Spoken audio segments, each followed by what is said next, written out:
किसी की भी मां, बहन और व्यक्तिगत हमला भारतीय संस्कृति और संविधान के तहत स्वीकार्य नहीं होता है, न है।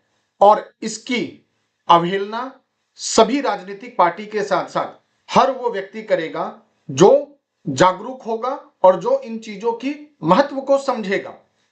अब रह गई बात बाकी सभी राजनीतिक पार्टियों के लिए, जिसमें कि बीजेपी के साथ अन्य दल भी इंक्लूड हैं, उनको अपने सभी कार्यकर्ताओं को ये हिदायत देनी चाहिए, ये नसीहत देनी चाहिए कि आप किसी के भी मत का, उनके सोच का, विचार का, नीति का जरूर विरोध करें, उनकी कार्यशैली का जरूर विरोध करें, लेकिन पर्सनल अटैक ना करें।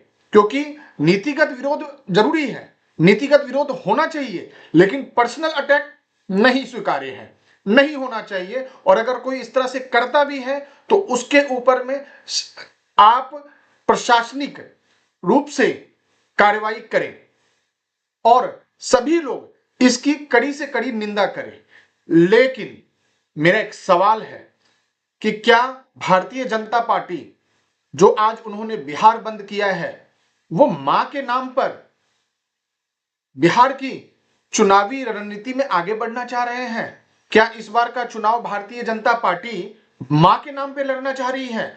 जो असली मुद्दा है रोजगार, पलायन, विकास, इंफ्रास्ट्रक्चर, बाढ़, सूखा, बेरोजगारी, इन सबको वो छोड़ना चाह रहे हैं?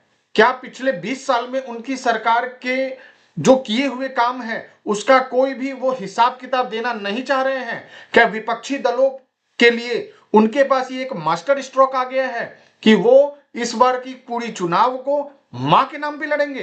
क्योंकि बिहार बंद करना कहीं से भी उचित नहीं था। सभी, हर एक व्यक्ति इस चीज की अवहेलना कर रहा है, आलोचना कर रहा है, नहीं होना चाहिए। जो भी कानूनी कार्यवाही है उस व्यक्ति के अगेंस्ट करना चाहिए जिसने इस तरह का कृत्य किया है।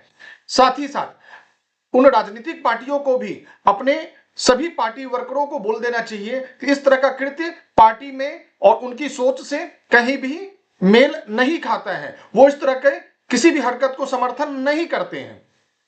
लेकिन आलोचना के बाद बिहार बंद करना जरूरी था क्या? कतई नहीं, बिहार बंद करना कतई जरूरी नहीं था। क्योंकि जो दिहाड़ी मजदूर है उनको पता लगता है बंद का मतलब क्या है। जो डेली के दुकान खोलकर अपना घर और राशन चलाते हैं उनको, उनसे पूछिए कि बंद का मतलब क्या होता है। अरे आपको तो डेवलपमेंट पे जवाब देना चाहिए। ठीक है, आलोचना के पॉइंट है, ये एक गलत स्टेप था किसी भी कार्यकर्ता के द्वारा, किसी भी कार्यकर्ता के ऊपर में किसी भी राजनीतिक दल या किसी भी राजनीतिक नेता का पूरा प्रभाव नहीं हो सकता है, वो उनको कंट्रोल नहीं कर सकते हैं, लेकिन हिदायत और वार्निंग जरूर दे सकते हैं, उनको निकाला जरूर जा सकता है। लेकिन इसके लिए आप बिहार बंद करेंगे, अनुचित है। और इसको आधार बनाकर बिहार की चुनाव ना लड़ी जाए। अपने रिपोर्ट कार्ड के आधार पर जो पिछले 20 साल का किया हुआ वादा है आपका और आपके जो कार्य हैं उसके रिपोर्ट कार्ड के आधार पर आप बिहार के चुनाव में आगे बढ़ें। नमस्कार।